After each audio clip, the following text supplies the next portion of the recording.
Thank you for doing this, Les. Thanks for having me. I like it. It's fun. I know you're a busy guy. I'll try to make it fun. Yeah. No, I know you're really busy. You're traveling all the time, so I appreciate you making the time. We're out in the world again today, this year, every year. Yeah. So, Les, we spoke recently, and you gave me just this amazing summary of the experience that you've had from the early days of computerization to the advent of big boxes and then now the internet giants. I would just love for you to give a bird's eye view of your experience building Umbra. Well, I think that the main thing I can pass on, being I feel like I'm the adult in the room, is surviving these disruptions. Some of them we could see coming, some of them we didn't. And new technologies and the effect it has, primarily, first of all, on your own team, your staff, and your customers. There's two things that really haven't changed. Sort of the front end, designing and creating products.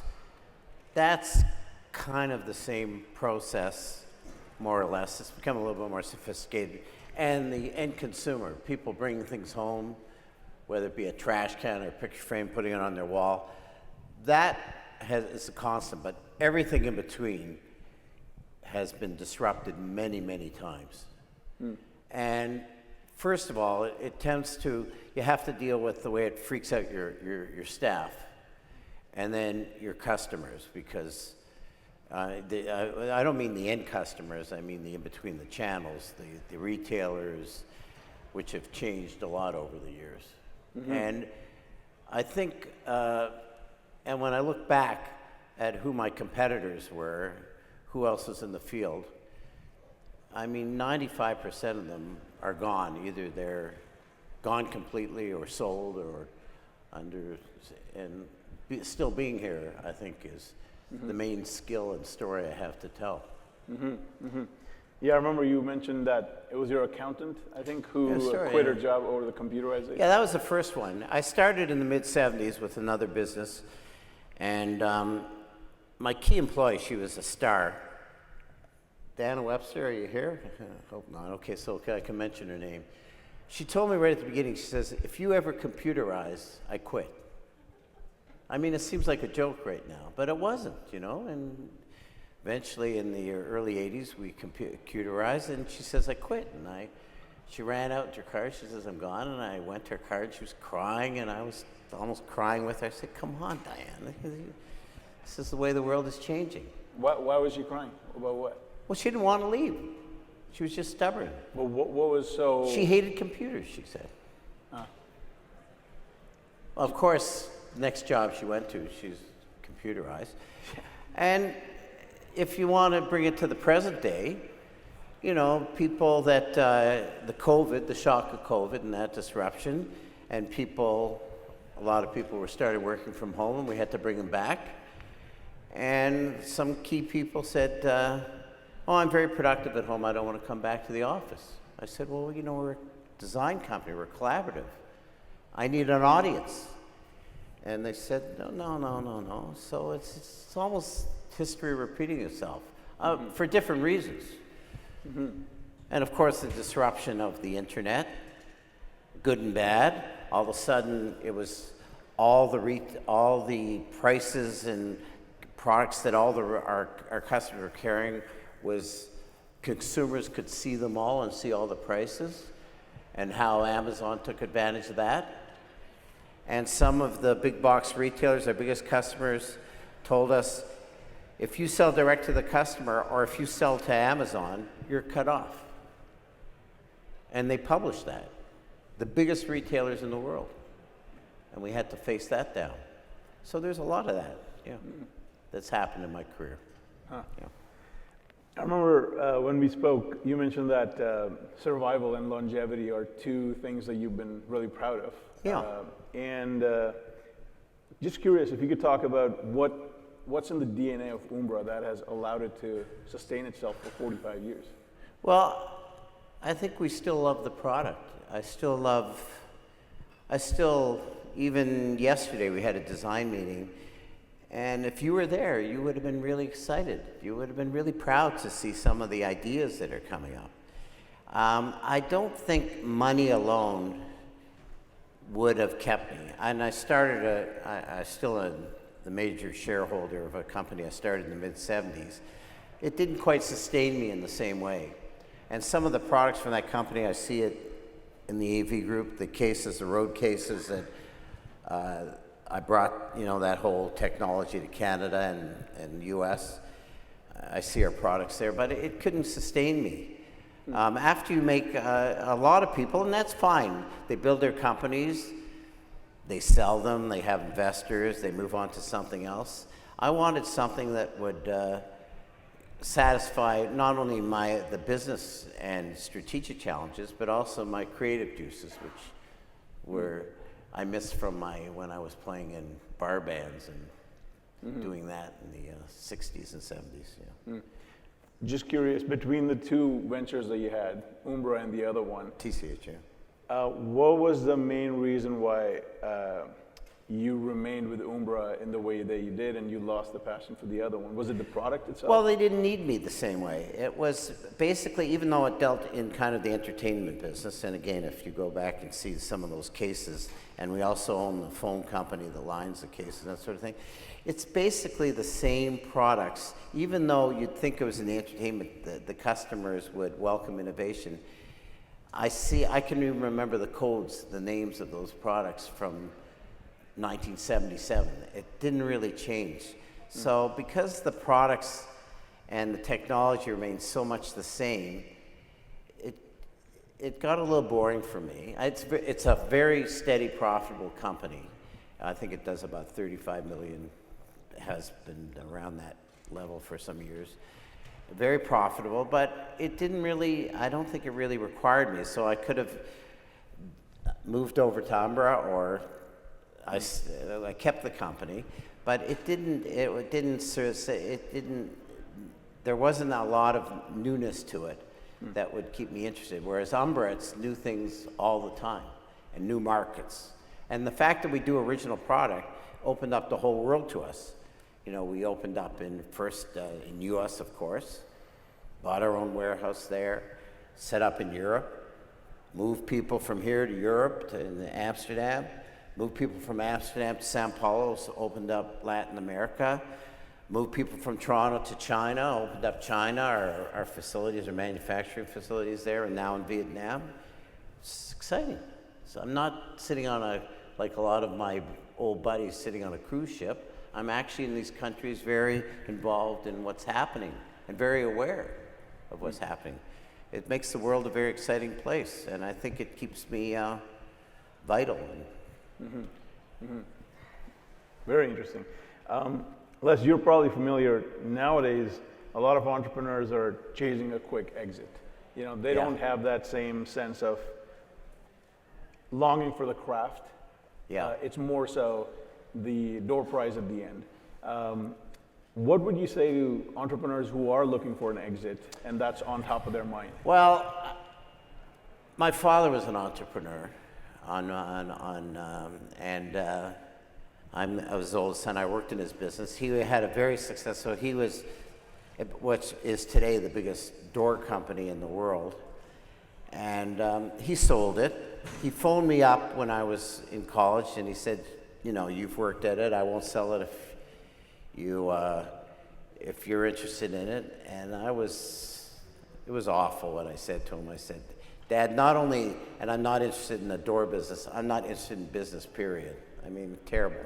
Haunts me because I have a son that said, who's living in Europe right now, paid me back on that a little bit. So obviously it was very arrogant and wrong. But when he went into another business with my brothers that I didn't go into. And when he sold that business, I saw him decline in his mid-80s very quickly. It was really scary. It really scared me. It was sad. And I think I'm the most like him of my brothers. And I think the fact that I'm still engaged and doing something I like is a better outcome for me. Now, on the other hand, I don't want to hold the company back. We've got members of my team here that will take over and run the company. I don't have to do, punch the clock every day like I used to, but Selling the company to an outsider when we've built so much, carefully built the brand and the products, I've seen what private equity and outside investors, what happens to a lot of my friends when they sell their companies, and they get their hearts broken often.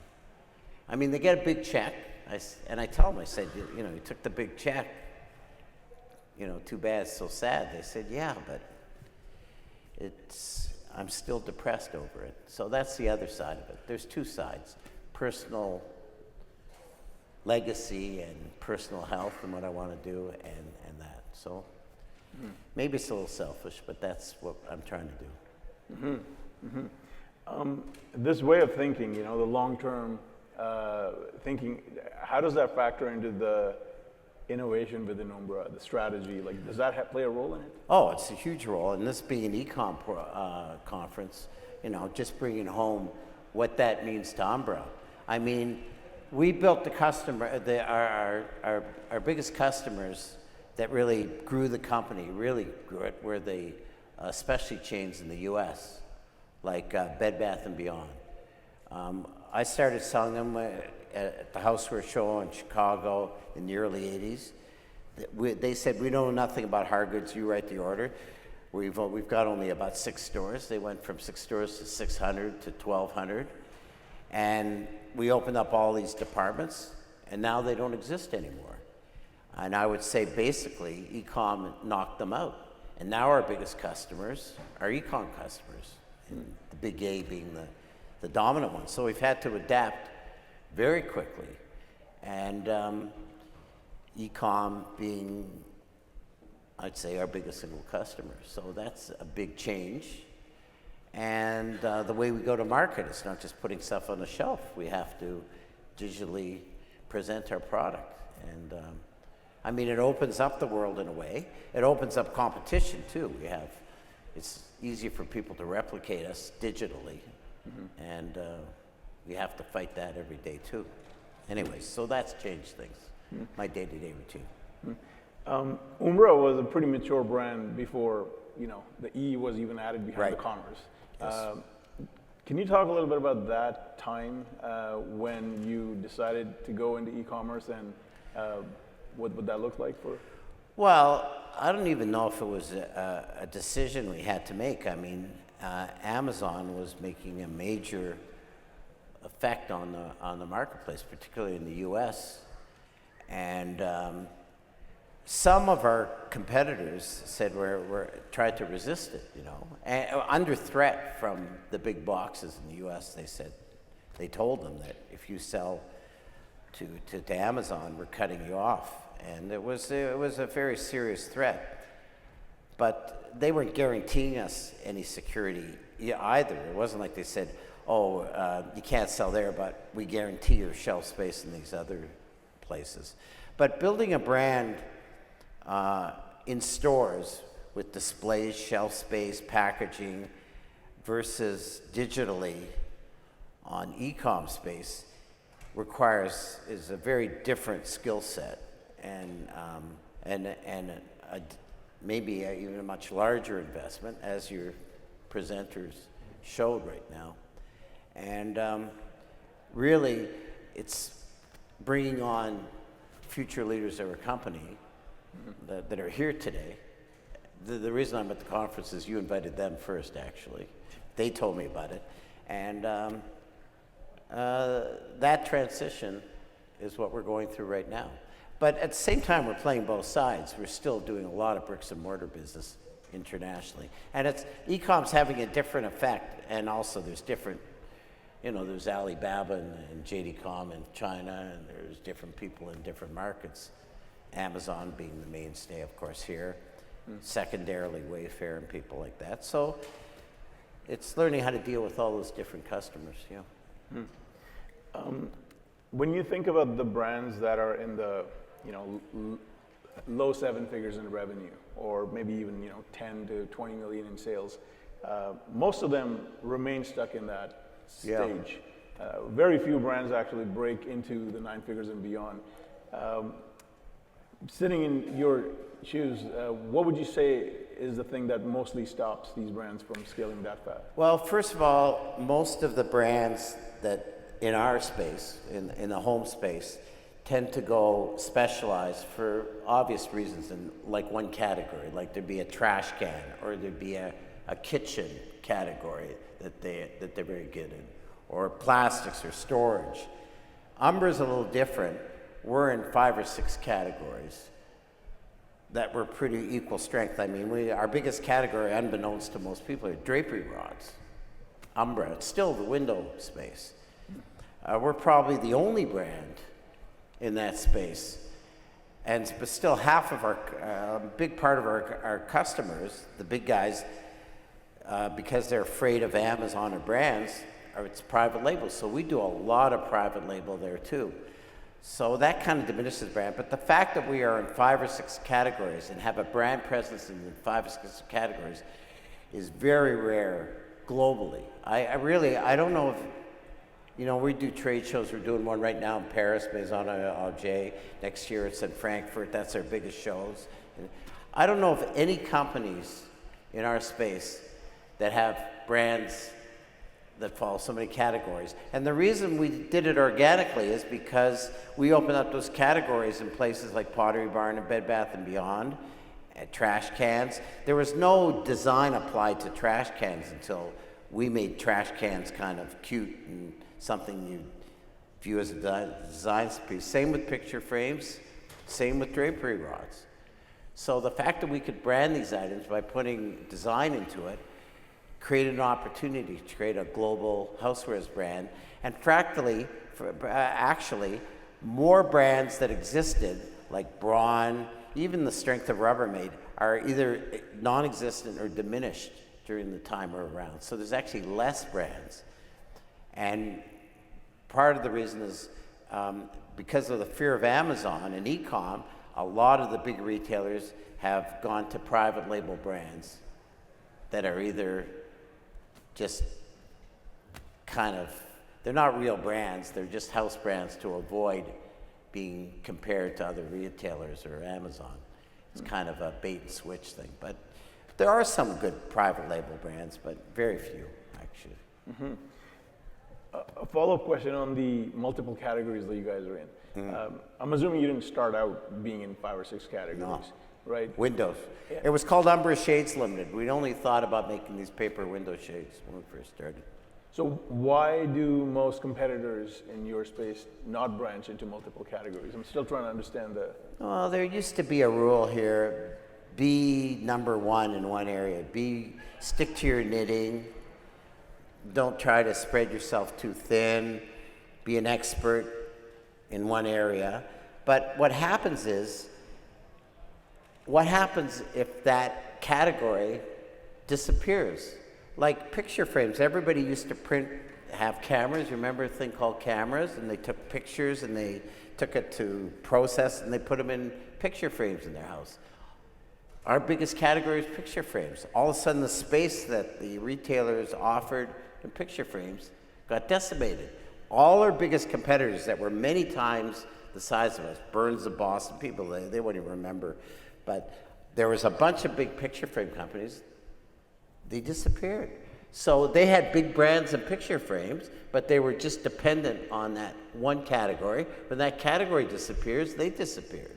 It's happened in many industries. I mean, Sony was much bigger than Apple at one time. BlackBerry was bigger in phones than practically anybody. Mm-hmm. How many people have BlackBerry phones here? I mean, if you don't adapt, you can die. So the fact that we had seeds in different categories has helped us survive all these years, I think. Mm-hmm. And is that generally your job as the company CEO? I think so. I guess I'm the chief strategist. I don't know what else I do that's of real value anymore. I think that's with my team. I do the real big things, and I probably pick up more paper clips off the floor. I do the real little things too. I'm the nitpicker in the company. So I got my head in the clouds and feet on the ground. The stuff in between, other people pretty much do. I think and that'll probably continue. I do enjoy the product development and the design strategy too. So I think I'll stick to that and the overall strategies. Yeah, I think I've been okay at that, those two things. Yeah. I have two more questions before we get into the Q&A. How do you want Umbra to be remembered, and how do you want your personal legacy within the company to be remembered? Well, the first question is the easier one. I want it to be known for great products, great looking products, and particularly designing products that most people overlook, like the everyday items of trash cans or drapery rods, that sort of thing. Not necessarily the stellar art pieces. I think that's a good legacy.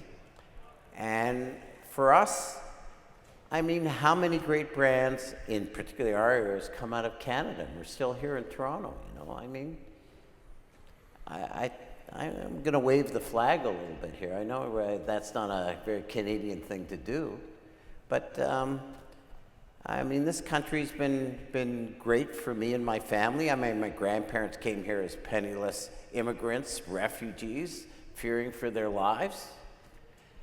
I mean, now I hear some of, you know, the grandparents of those kids complaining the Canadian taxes are too high. And, you know, my ethnic group, and I say, yeah, it's terrible the way they take half our income and waste it. But think of your grandparents. They took everything they had and then tried to kill them. I mean, come on. Like, Canada's been a great country, and I'm very loyal to what it's done for me and my family, and the fact that we built a brand here, and we could build a brand here, and rather than be a branch plant like so many other Canadian companies, the other divisions in Europe and the U.S. are branch plants to us. We're doing it from here, and I'm appreciative, grateful for that. I think that'd be a good legacy. Yeah. Well, you didn't answer my second question about the personal legacy. Well, personal legacy. I don't know if I even think about that. I just want, I got a couple boys. I want them to prosper and have happy lives. And I don't have grandchildren yet. That'd be nice. They're not even close to, I don't think they're even thinking of that. And I would like the team to take the company to the next level. I'd take great pride to step back and watch what they do. Some of them have been with me for a long, long time. They're the best in the world, I think, at product development and logistics and all the rest. And some are new. And let them see what they can do. And I can, great. That would be a good legacy, that I help these people develop and prosper. Does that answer your question? No, it does. Definitely. Okay, good. Definitely. On that point, Les, you mentioned that you have a succession plan in place, even though you don't plan on slowing down anytime soon. Well, I am slowing down, frankly. This knee is headed for the third knee replacement. Oh boy. This one's already replaced. Yeah, next year. So I got to slow down somewhat. I'm still planning a ski trip, but we'll see. My hockey, I've just passed on that the past few weeks. I still play. I played tennis last night, so I'm not planning. No, I'll get the operation and I'll get back. But in terms of work, I've got a great beach house somewhere in Florida. I'd like to spend a little bit more time. I still like coming to work every day. It gives me a place to go and different people to talk to. Then hopefully I won't interfere too much with secession by doing that. But Les, I'm going to cheat and ask one more question. Sure. For somebody in the audience who wants to take inspiration from what you've done, build the next Umbra, because we need more success stories like you. What would be your advice to somebody who aspires to build a brand on that scale? I would say stick to it, like it can be discouraging at times, and it can be, a lot of work and no money for many years. The first 10 years, when I say this, I know it discourages a lot of people because they think, especially in this technology, you can make it quick. The first 10 years was, I was on, I think I mentioned to you or somebody else here, I was on a plane every week. I had no house, I didn't have a family there, and there was no real money, but I had a lot of fun. And once we got over that hump and I was borrowing money, I was dealing with bank debt, there was always the threat of from the banks. Once it got past that, it was great. So you got to sort of just work through it and enjoy the process and enjoy the challenge. And even though you're kind of poor and hand to mouth, it's I have great memories of those days. I mean, eating at great restaurants and staying at hotels now. Back then, it was getting my first sports car, It's great. Okay, so stick to it. Don't get discouraged. Talk to a lot of people. I'm friends with, there's another vendor here that I'm buddies with. I try to share things and learn from even my competitors. And I talk to a lot, and I try to give them stuff, and I got a lot back, and that's been very good for me. And I've got friends all over the world that are kind of competitors, and I learn from them. And you should do the same, and come to conferences like this. I've been to more trade shows. If anybody knows, stood at more trade show booths than me, if you can find them, $1,000 for you, because they don't exist. Okay? Okay, that's it for my questions. I'm sure people in the audience have questions. Can we bring a mic over here to my friend Eli, please? Even Pung, you're allowed to ask a question. If it's not too embarrassing. Hey guys, all right, thanks for that. It was great, by the way. So we work a lot with B2B companies over here. Eli, with what kind of companies? B2B. B2B companies that are selling in the B2B space. Sure. And a lot of them recently are facing that ultimatum that you were given back then with those bigger brands, right? They have always sold through them, and now with e-commerce, they have an avenue to sell directly, and they're getting basically that same kind of threat. Like if you sell directly, we might delist you or whatever. So how did you guys deal with that at the time? Well, you got to assess the threat. Either it's a bluff or it isn't a bluff. In the case of what Home Depot and Walmart said to us, it was a bluff. They didn't pull the plug because enough for the companies. They needed us. It's a question, did they still need us more than were they willing to cut us off? We were good selling products in their stores, and they could have. It's whether you have to assess whether you're willing to take that risk and call the bluff. I didn't think there was any choice for us. I thought we had to go with Ecom and direct to customer sales. But I can't really tell you what to do. You have to assess that for yourself, the risk of that. But it is scary. It was scary at the time. Sorry, can't help you. We'll bring the mic back over there, please. Les, thank you very much for sharing all your knowledge with us. Yes. I appreciate it a lot. And my question for you is, how do you keep, when you build a big brand like you did, how did you prepare your Sir, do you mind speaking up a little bit? I can't hear. How do you prepare your next generation for the family, for keep the business as a How do I family prepare business? the next generation? Yes. Well, I tell a lot of stories. Paul, do I tell a lot of stories? Every day I tell stories. I try not to lecture. I just try to share experience. First of all, I try to show up. Even during when the COVID lockdown first hit, and we went from 1 week selling to no sales. Even Ecom, Amazon was restricted to only selling essentials. The main thing was showing up every day. I showed up all through the lockdown. It was the first time I could zip up the DVP in 25 years, actually. That's kind of fun. Showing up and telling stories and comforting people that we're going to get through this, that we have the wherewithal, that I don't know what's going to happen, but somehow we have the strength and the expertise, and we'll see you through this. And sharing stories like I did today of similar things that have happened. I mean, COVID's a little different than what happened in different parts of my career, but it's kind of the same, that just tell stories and believe in yourself and believe in us and believe in our products, and we'll get through it. So that's how I teach the new generation.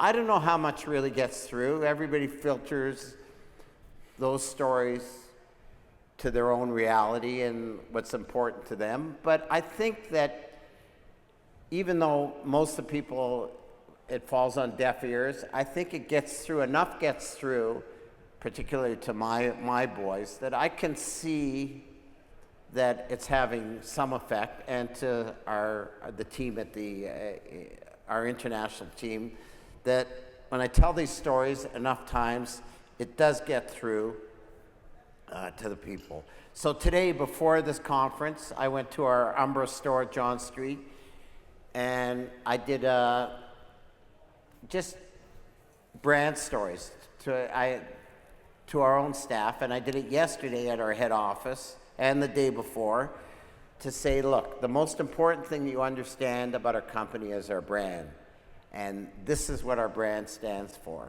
And I did it personally, and and right now our head of design is doing it in Europe with their team there, and we're telling the stories, and hopefully it'll get through with repetition so they understand what we stand for, and that gets communicated to the next generation. Thank you. Any other questions? I just have a follow-up on that briefly. Yes. You mentioned you were showing up to the office, and it was up to you to instill that belief in the team as much as you could, but the belief had to first be there in you. Showing up And- is my number one rule. You got to show up. And I knew a lot of founders during that time, in COVID particularly, who were just scared. And they did not have that belief. So where did that belief come from? Because that's the key. Well, I think that's rule one of leadership. I'm sorry, that you don't ask people to do things that you're not willing to do yourself. If you're asking some of the senior management to show up at the office, you got to show up. Number one is showing up and doing things that I was packing boxes to the consumers when Ecom started opening up. I didn't think I packed them very well. Stuck little notes in it, my business card, packed by the president. I think you got to lead by example. You can't just. I think that's rule one of leadership, and I don't think I made that up. I think that's been proven, that you got to be the one to jump out of the trenches first, and show some bravery if you expect people to follow you. I think that's central. We'll take the next question over there. Hi, thank you. In the middle. Hi. Hi, Thank you hi, for wherever sharing you your are. story. And I have a whole lot of Umbra products in my home. Thank So you. thank you for making We need amazing you. products. First, a jokey question. Are you planning on designing a cute and thoughtfully designed knee replacement? What's this? Are you planning on designing a cute knee replacement? Knee replacement. No, we only do things for the home. Okay. And obviously that needs some work because, well, actually my right knee, the replacement for that has been good. This one has failed twice. On a more I serious can't note. quite get to the bottom. Has anybody heard a surgeon say that it was their fault, that the operation was a failure? I really haven't gone to the bottom of it, but they told me I have no choice. I have to do it again. I'm not looking forward to it. No, we're not going to design those. We try to stick to our knitting. Umbra will remain a home products business as long as I'm around. Maybe we'll go into slightly different categories if technology's changed. We have some lighting now. But generally, we're sticking to, we're going to stay to home products, that you will buy for your home. And on a more serious note, and in that vein, can you share any stories of products or categories that were failures and how you had to pivot? Oh, yeah. Well, some of the products were great products. I thought some of our product failures, well, on the other hand, products that became great successes were just an afterthought. They became huge successes. And some products that we really worked on were failures. Actually, our first product that Paul Rowan presented to me was a printed paper window shade, hence the product Umbra Shades. It lost a lot of money. It made a buzz. It got us into Pottery Barn and some key retailers, but it really didn't sell that well, and it was complicated. And the product that saved us was at that time we went from paper, we were doing printed vinyl shades, and somebody offered me a half of a 10-foot booth at the Gourmet Product Show in San Francisco to show my window shades. And I said the week before, Paul, showing window shades in a kitchen trade show, can't you come up with something? So 2 days before the show, with some scraps of vinyl on the floor, he double bonded them. They had nice prints on them. We put a rack of them in the booth, and Henry Bendel, a key retailer in New York, and Pottery Barn said, "Oh, these are the most brilliant vinyl shades we've ever seen," and they all bought. I got the biggest orders of my life. So the product that we worked on from the inception of the company was a failure, and the product we thought was scrap on the floor that we worked on for like 2 hours ended up being lifting the product and making the company successful. So you never know. You just got to try different things, and you never know what's going to respond to the buyers or the consumers. And it's even to this day, I get surprised. And I get my heart broken too by products that don't succeed, that I think are brilliant. So there you go. Just got to try different things and keep your spirits up. Can we bring the mic there, please? I love these questions, by the way. That's great. This is fun, Paul. You should try. You'll do this next time, okay? First of all, thank you for the open and genuine conversation. It's very refreshing. Good. And I wanted to ask you, if you were to go back and give your... Cut out your mic. Yeah, give yourself an advice to young yourself, what would that be? Oh, back to my young self. You know, I got quite emotional. I took things personally in my early days, and you know, I would lose my temper sometimes.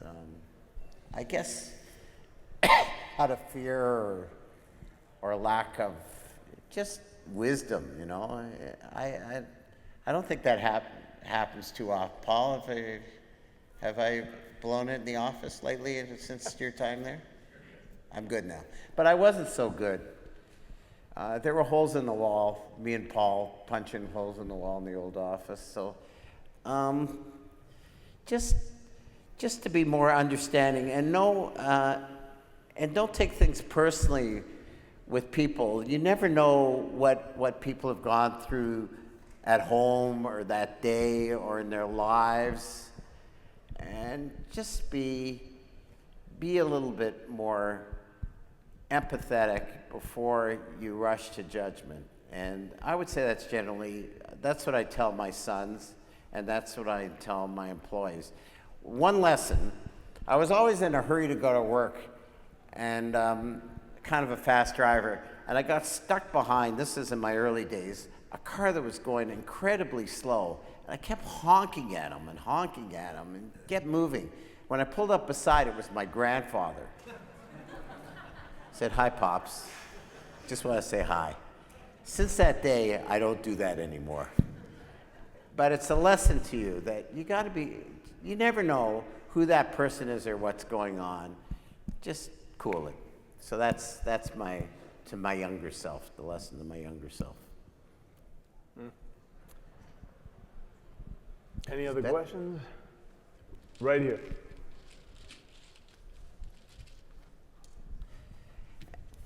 I got time, except I take my 95-year-old mother out for dinner every Friday. I can't be late. Oh yeah, well, Hello. we're gonna wrap up. No, it's okay. I'm all right. We're okay. I got my bike here. I can bike home and make it to her house. Right on. All right. Hi, thanks for taking the time to share your stories.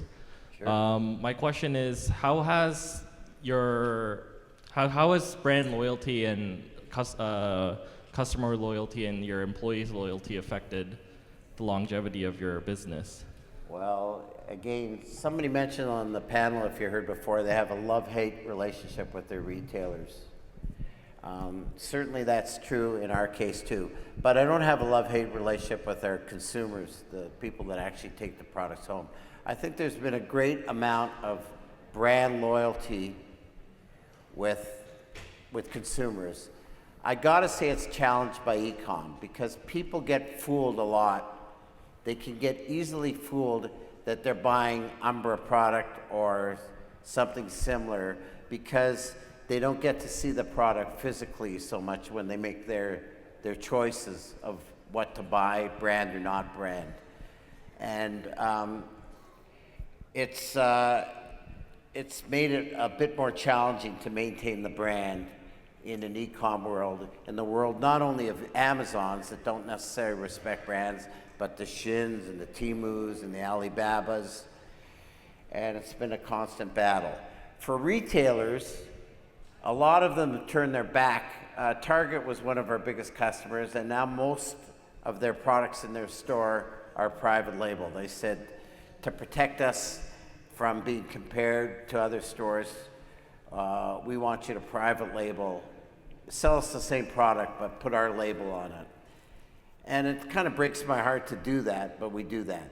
In other cases, we've, with discount retailers, we don't want to put our name on it because they're discounting or they're asking to do some derivations of the product or just some designs that don't quite fit with our brand promise. So that's kind of worked against us. But generally, I think with the consumer, we've done our best to make sure we maintain consistent, good quality, innovative product throughout the world, and we've been able to build a brand. But there certainly are some challenges because of e-com and private label, and then the retail landscape that has made it a bit more of a challenge than we just used to be able to put our products and displays on shelves. So, yeah, it's complicated these days. It is, and it's complicated in our relationships with a lot of our retailers. One day I'm selling them, the next day I'm suing them. It is, and I have sued all the big guys, Walmarts, Targets, repeatedly, and it definitely complicates the relationship. You bet. But I do it. Unfortunately, we're going to have to wrap up here. Les, I could talk to you for a few days. Okay, well, And, invite me back. Yeah, I just want to thank you for being such an inspiration to the Canadian entrepreneurial community. And They're an inspiration to me, yeah. yeah, Good luck, everybody. Big round of applause for Les. Thank you.